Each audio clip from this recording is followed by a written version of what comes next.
ایک حدیث ہے جو اس موقع پر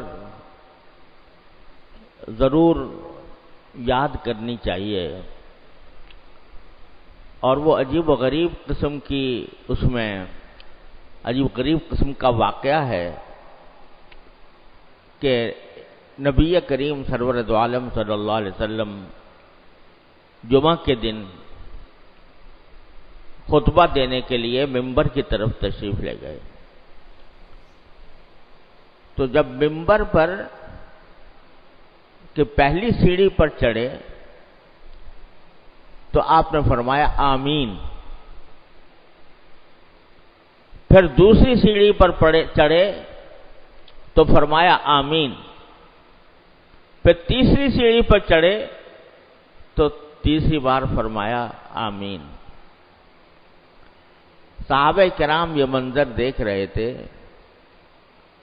کہ رسول کریم صلی اللہ علیہ وسلم نے بظاہر زبان سے کوئی دعا نہیں کی اور آمین فرمائی۔ آمین تو کسی دعا کے بعد عام طور سے کہا جاتا ہے، لیکن آپ نے پہلی سیڑھی پر بھی آمین کہا، دوسری سیڑھی پر بھی اور تیسری سیڑھی پر بھی۔ تو بعد میں نبی کریم سرور دو عالم صلی اللہ علیہ وسلم سے صحابہ کرام نے پوچھا کہ یہ کیا بات تھی کہ آپ نے ہر سیڑھی کے اوپر آمین کہا؟ تو رسول کریم صلی اللہ علیہ وسلم نے جواب دیا کہ میں جب پہلی سیڑھی پر چڑھا تو حضرت جبریل امین علیہ السلام میرے سامنے آئے اور انہوں نے ایک دعا کی، اس دعا پر میں نے آمین کہی۔ پھر دوسری سیڑھی پر چڑھا تو وہ دوبارہ سامنے آئے اور انہوں نے ایک دعا کی، میں نے اس دعا پر آمین کہی۔ تیسری سیڑھی پر چڑھا تو انہوں نے تیسری بار دعا کی اور پھر میں نے اس پر آمین کہی۔ اب ذرا تصور فرمائیے کہ جمعہ کا دن ہے، خطبہ کا وقت ہے، سرکار دو عالم صلی اللہ علیہ وسلم خطبے کے لیے ممبر پر چڑھ رہے ہیں۔ دعا کرنے والا کون؟ جبریل امین علیہ السلام۔ آمین کہنے والا کون؟ سرکار دو عالم صلی اللہ علیہ وسلم۔ اس دعا کی قبولیت میں کوئی شک ہو سکتا ہے کہ جبریل دعا کر رہے ہیں، حضور اقدس صلی اللہ علیہ وسلم آمین فرما رہے ہیں، جمعہ کا وقت ہے، خطبے کے لیے جا رہے ہیں، لیکن دعائیں کیا کیں وہ بڑی ہم لوگوں کے لیے بڑی عبرت کی بات ہے۔ اب مجھے ترتیب صحیح یاد نہیں رہی کہ کون سی سیڑھی پر کیا دعا کی تھی، لیکن 3 دعائیں فرمائی تھی۔ ایک دعا یہ فرمائی کہ برباد ہو جائے وہ شخص، ذلیل و خوار ہو وہ شخص کہ جس نے اپنے ماں باپ کو بڑھاپے کی حالت میں پایا اور وہ اپنے گناہوں کی بخشش نہ کرا سکا۔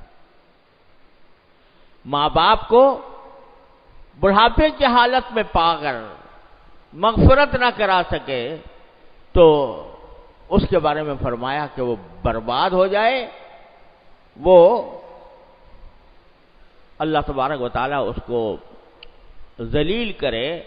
جو کیوں؟ اس لیے کہ ماں باپ اگر بڑھاپے کی حالت میں ہوں تو جنت کمانے کا اس سے زیادہ آسان راستہ کوئی نہیں ہے کہ ان کی خدمت کر کے ان کی دعائیں لے۔ اور ماں باپ ایسی چیز ہیں کہ ذرا سا بھی اگر بندہ اپنے ماں باپ کی کوئی تھوڑی سی بھی خدمت کر دے تو ان کے دل سے دعائیں نکلتی ہیں، وہ اپنے بیٹے کے لیے، اپنی بیٹی کے لیے دل سے دعا کرتے ہیں۔ لہذا بہترین موقع ہے انسان کے لیے کہ وہ اپنے گناہوں کی بخشش کا سامان کر لے۔ ذرا سا پانی پلا دو، بخشش ہو جائے گی، ذرا سی ان کی خدمت کر دو، بخشش ہو جائے گی۔ تو اللہ تعالیٰ نے بخشش کے دروازے کھولے ہوئے ہیں اور بندہ اس کے باوجود اپنا گناہ معاف نہیں کرا سکتا۔ اب آج کل تو زمانہ ایسا آ گیا کہ جب بڑھاپا ہو جائے، بوڑھا آدمی ہو جائے تو اس کو اٹھا کر اولڈ ایج ہوم میں بھیج دو اور وہاں پر وہ اکیلی زندگی گزارے، نہ اپنے بیٹوں کی شکل دیکھے، نہ اپنی اولاد کو دیکھ کر آنکھیں ٹھنڈی کرے۔ تو لیکن اگر کوئی شخص قدردان ہو تو فرائض کے بعد نفلی عبادتوں میں سب سے بڑی عبادت والدین کی خدمت ہے۔ تو جو شخص والدین کی خدمت کر کے اپنے لیے جنت نہ کما سکا ہو، گناہوں کی مغفرت نہ خرید سکا ہو، فرمایا برباد ہو جائے، ذلیل ہے وہ شخص۔ الیاذ باللہ، جبریل امین دعا کر رہے ہیں، نبی کریم صلی اللہ علیہ وسلم آمین فرماتے ہیں۔ دوسری یہ بات فرمائی کہ ذلیل و خوار ہو وہ شخص کہ جس کے سامنے میرا نام لیا جائے، نبی کریم سرور عالم صلی اللہ علیہ وسلم کا نام لیا جائے اور وہ درود نہ بھیجے۔ الیاذ باللہ، اتنا بخیل، اتنا کنجوس شخص کہ رحمت للعالمین صلی اللہ علیہ وسلم، جس کے لیے جن کے احسانات سے پوری امت کی گردنیں جھکی ہوئی ہیں، ان کا نام نامی آتا ہے اور بندے کو اتنی توفیق نہیں ہوتی کہ درود بھیج دے آپ پر۔ اللہ، تو اس پر جبریل امین بد دعا دیتے ہیں اس کو، سرکار دو عالم صلی اللہ علیہ وسلم آمین فرماتے ہیں۔ یہ عجیب آج کل معاملہ ہو گیا ہے کہ درود بھیجنے کے اندر بھی ہم لوگ بڑے بخل سے کام لیتے ہیں۔ اب تحریروں کے اندر رسول کریم صلی اللہ علیہ وسلم کا اسم گرامی آتا ہے تو پورا صلی اللہ علیہ وسلم لکھتے ہوئے ایسا لگتا ہے کہ گویا معاذ اللہ ہمارا وقت ضائع ہو رہا ہے۔ الیاذ باللہ، الیاذ باللہ، الیاذ باللہ۔ اس کی جگہ صاد بنا دیا یا سلعم لکھ دیا۔ ارے بھائی، سارے کام اختصار اور تخفیف کے لیے یہی درود ہی رہ گیا تھا کہ اور ساری باتیں تو کہی جا رہی ہیں، لیکن سرکار دو عالم صلی اللہ علیہ وسلم کے درود کا جو لفظ ہے صلی اللہ علیہ وسلم، اس میں اختصار یاد آ گیا۔ ہمیشہ تحریر کے اندر جب بھی لکھے آدمی پورا لکھے صلی اللہ تعالی علیہ وسلم، آواز اس کی تخفیف کرنے کے کوئی معنی نہیں۔ اور بھائی بعض اوقات میں دیکھتا ہوں کہ طلبہ بھی عبارت پڑھتے ہوئے جب رسول کریم صلی اللہ علیہ وسلم کا نام آتا ہے، نام نامی آتا ہے، صلی اللہ علیہ وسلم کہنے کا وقت آتا ہے، تو بعض اوقات تیزی میں اس طرح کہہ جاتے ہیں کہ اس سے مجھے تو درود شریف کی اعوذ باللہ توہین معلوم ہوتی ہے، صلی اللہ علیہ وسلم کر کے اور گزر گئے۔ ارے ساری زندگی میں صرف رسول کریم صلی اللہ علیہ وسلم ہی رہ گئے ہیں کہ جن کے ساتھ اختصار کا معاملہ کیا جائے۔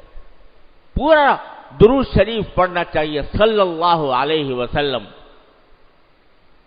اس کے بغیر نبی کریم صلی اللہ علیہ وسلم کا نام نہ لینا چاہیے۔ تو کیونکہ جبریل نے دعا کی ہے نامراد ہونے کی، ذلیل ہونے کی اس شخص کے لیے جو رسول کریم صلی اللہ علیہ وسلم کا نام نامی آئے اور درود بھیجنے میں بخل سے کام لے۔ تیسری دعا جو فرمائی وہ یہ ہے کہ نامراد ہو وہ شخص اور ذلیل و خوار ہو وہ شخص جس پر پورا رمضان گزرا اور وہ اپنے گناہوں کی مغفرت نہ کرا سکا۔ یہ ہے وہ دعا جو ہمیں آج یاد رکھنی چاہیے۔ بڑی سنگین بات ہے کہ رمضان گزر جائے اور بندہ اپنے گناہوں کی مغفرت نہ کرا سکے، اس کو جبریل امین بد دعا دے رہے ہیں ذلیل و خوار ہونے کی، اور رسول کریم صلی اللہ علیہ وسلم اس پر آمین فرما رہے ہیں۔ کتنی خطرناک بات ہے کہ تو یہ دیکھنے کی ضرورت ہے الیاذ باللہ ہم ان لوگوں میں تو شامل نہیں ہیں کہ جن کے اوپر رمضان گزرا اور وہ اپنے گناہوں کی مغفرت نہ کرا سکے۔ یہ اس لیے فرمایا کہ رمضان کے اندر اللہ تبارک و تعالیٰ کی رحمت کے دروازے چوپٹ کھلے ہوئے ہیں، اللہ تعالیٰ کی مغفرت اور کرم کی گھٹائیں برس رہی ہیں، اور ذرا ذرا سی بات کے اوپر مغفرت کے وعدے کیے جا رہے ہیں۔ روزہ رکھو گے مغفرت، تراویح پڑھو گے مغفرت، ذرا ذرا سے کام کے اوپر اللہ تعالیٰ نے مغفرت کے دروازے کھولے ہوئے۔ ایک مرتبہ زبان سے کہہ ہی دو استغفر اللہ ربی من کل ذنب واتوب الیہ، یا اللہ میں اپنے سارے پچھلے گناہوں سے معافی مانگتا ہوں، توبہ کرتا ہوں۔ جس لمحے تم یہ بات کہہ رہے ہوگے اس لمحے میں سارے گناہ اللہ تبارک و تعالیٰ اپنے فضل و کرم سے معاف فرما دے۔ اس کے باوجود اگر کوئی سارا رمضان گزر جائے اور معاف نہ کرا سکے تو پھر وہ ذلیل و خوار ہو جبریل امین علیہ السلام کی دعا کے مطابق اور نبی کریم صلی اللہ علیہ وسلم کے آمین کہنے کے مطابق۔ تو بھائیو، اللہ تبارک و تعالیٰ اپنے فضل و کرم سے ہمیں ان لوگوں میں شامل نہ کرے جن کے اوپر رمضان گزرا اور مغفرت نہ کرا سکا۔ تو جو الحمدللہ جو کچھ کرنے کی توفیق ہوئی تو اس پر آج شکر ادا کریں۔ الحمدللہ، یا اللہ ہم تو اس قابل نہیں تھے، آپ نے اپنے فضل و کرم سے ہم سے روزے رکھوا لیے، ہم سے تراویح پڑھوا لی، ہم سے تلاوت کروا لی، ہم سے اعتکاف کروا لیا۔ اے اللہ یہ سب آپ کی توفیق سے ہوا۔ اللہم لولا انت ما صلینا لولا انت مہتدینا ولا تصدقنا ولا صلینا۔ اے اللہ اگر آپ کی توفیق نہ ہوتی تو ہم ہدایت نہیں پا سکتے تھے، آپ کی توفیق نہ ہوتی تو ہم نماز بھی نہیں پڑھ سکتے تھے، آپ کی توفیق نہ ہوتی ہم روزے نہیں رکھ سکتے تھے، ہم قربانی نہیں کر سکتے تھے۔ جو کچھ بھی ہوا وہ آپ کی توفیق سے ہوا، تو لہذا میں آپ کا شکر ادا کرتا۔